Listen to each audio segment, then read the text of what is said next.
Hey guys, and welcome back to another video. In this video we're going through my team reveal for round 9 of the AFLW fantasy season and just go through my trades. It's probably not going to be the longest video out there. It's probably going to be in the 8 to 10 minute range, as they're at this point in the season, there's not many options. We are looking at a couple of potential cash grabs, but not really too many cash grabs out there, to be honest with you completely. So yeah, I am just gonna look at trying to, I guess, well, one, gain a little bit of cash, obviously, and two, I guess, try and fix up a couple of mistakes that are on field. But anyway, let's jump into this video. So the first one that we need to trade is McLaughlin. That's an obvious. I think going to a Carney is an upgrade there. We know that Carney's had really good form in the past, and I think I'm leaning on that there. Obviously, she could fail, and that one could fail itself, but I think that that's a good pick there. Midfield, I'm pretty safe with it at the moment. I obviously could do Bowers and move off her. Let's just look at this for a second here and just say we go to a Roberts, because we know the Roberts matchup is really kind this week, and that would gain me a lot of money to be able to do McCormack up, etc. That would almost to a Chaplin, etc. Let me just actually look at this for a second here, just to look at this. I wouldn't be able to do much more with Carney, so that was a potential option. I did look at that early on in the week. There obviously is options in the forward line to get rid of a Window, say a McLaughlin to a Carney. I could look at this, but we know Window is playing, so I'm not going to be doing this. But I could have done something of this regard here. If I do Dunlop down to, say, I think it's Hose is the rookie that I've been looking at there. And then I'd have 1 million to spend on a forward, and the forward, as you can see, it just falls short of Hodder. Hodder is the 1.093. She went off. That's why she is very, very much out of the question there.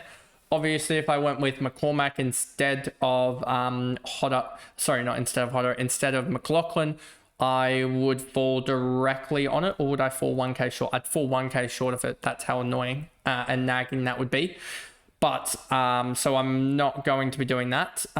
So that one can go, and then we can go McCormack here, and then we can grab up the actual trade that I'll be doing. Basically is the Carney as well as Chaplin here. I did think, is Chaplin actually going to continue on scoring her best, which is basically D2 at the moment.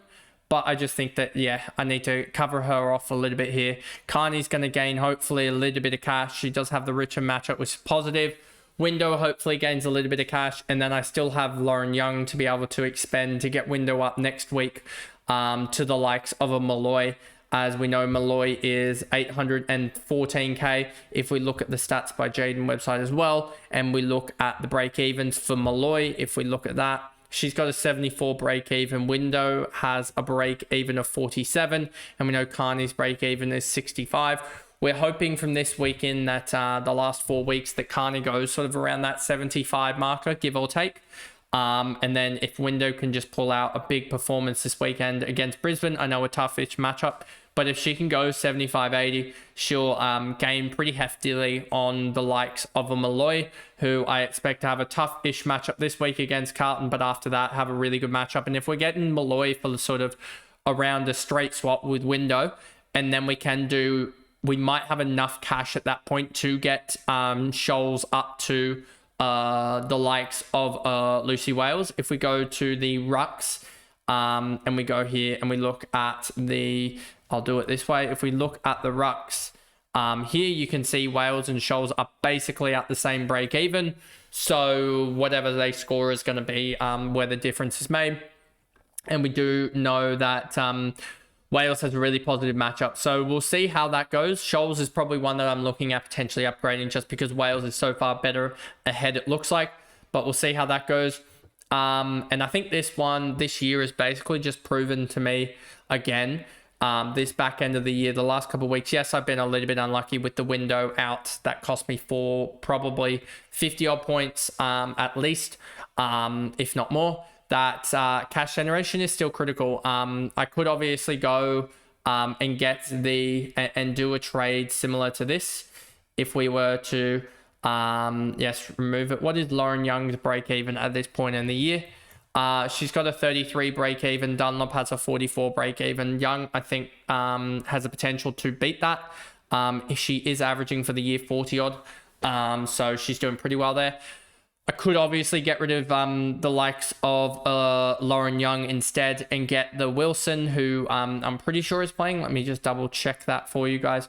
Wilson is playing and is expected with a 12 break even to or 14 break even to probably make a bucket load of cash. If we look at her, yes, she does have a 17 game in there, but a couple of 40s. And then a 44. I'm pretty sure early parts of the year she was 400k, so you could get a little bit of cash gen there. Like there is a chance as well that I do something of this regard as well. If we were to look at this, I could go someone like a Maddie Gay, who is slightly against like a differential to the likes of a Chapman, and then also get rid of all that and then get in a Wilson. That's also something along the similar lines that I could do as well. And that gets me out of Rigioni and get some potential cash gen in Wilson. I do have my loops in, and Reedy's also projected to play. I swear they were a Sunday game, but let me just look at this for you guys to double check that. I swear they were a Sunday game. Yep, but she's named on field, is she? Let's go to Carlton. She's wait a minute. Wait a minute. She's named on ball. I will take the cash gen if she stays on ball, but she's not going to. But if she does and she scores 50 and then suddenly rockets up, I'll take it. Dunlop playing, Young playing, and then Cos also would be the loop. If we look at lineups, Geelong have the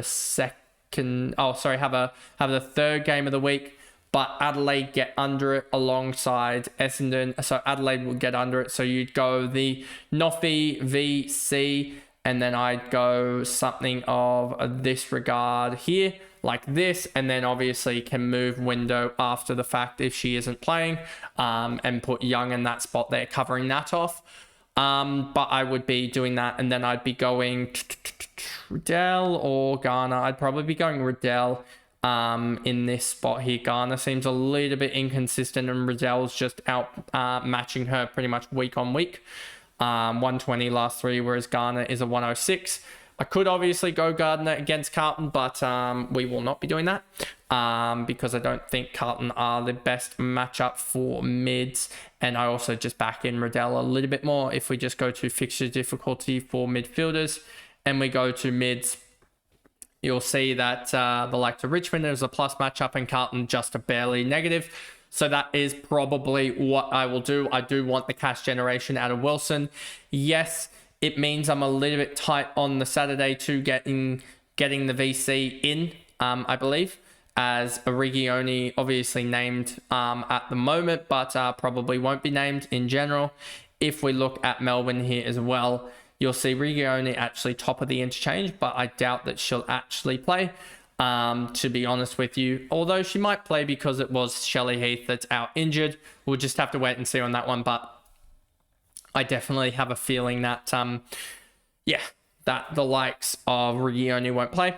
And, I should be able to get some cash in out of Wilson, hopefully.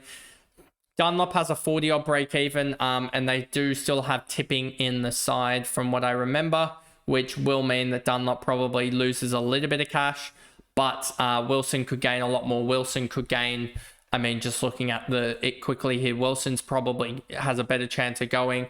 That if we just look at the break-evens here, Wilson has almost the best expected cash generation out of anyone here. So I'm expecting her to do really well. Who's the one that's Monconti has a really low break-even, so she's going to go through the roof if you wanted a quick cash generation, although I don't really like her matchups. But yeah, Charlotte Wilson is expected somewhere around that 30-odd marker, which would be 45k. If she can go like 40, 45, then that's where the real cash generation is made. If she can do that back-to-back weeks, that's where she'll be doing really, really well. But those are my, in the end, my decisions there for my team going into round 9. I hope you guys enjoyed the video. I knew I'd keep it relatively short, but if you did, remember to like and subscribe, turn the notification bell on, and I will see you back here on Monday for my team review from round 9. So I'll see you guys then. Bye, guys.